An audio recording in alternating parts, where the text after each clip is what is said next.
স্বরাষ্ট্র মন্ত্রণালয়ের দিকে গণপদযাত্রা শুরু হয়েছে। সোমবার বেলা ২:৩০টার দিকে কেন্দ্রীয় শহীদ মিনার থেকে এই গণপদযাত্রা শুরু হয়ে টিএসসি পেরিয়ে স্বরাষ্ট্র মন্ত্রণালয়ের দিকে এগিয়ে যায়।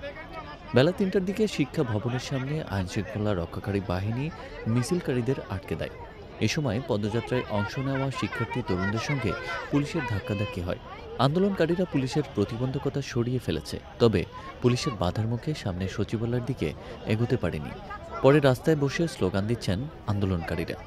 এর আগে শহীদ মিনার প্রাঙ্গণে বেলা ১:২০টার দিকে সংক্ষিপ্ত সমাবেশ হয়।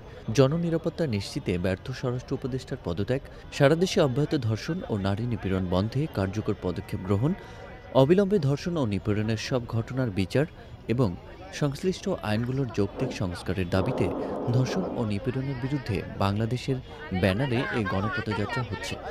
পদযাত্রা শুরুর আগে শহীদ মিনারে ধর্ষণ ও নিপীড়ন বিরোধী সংক্ষিপ্ত সমাবেশে পুরুষের ক্ষমতা ভেঙে হোক সমতা, নারী থেকে নারীতে ছুঁয়ে যাক প্রতিবাদ সহ বিভিন্ন প্রতিবাদী স্লোগান দেওয়া হয়।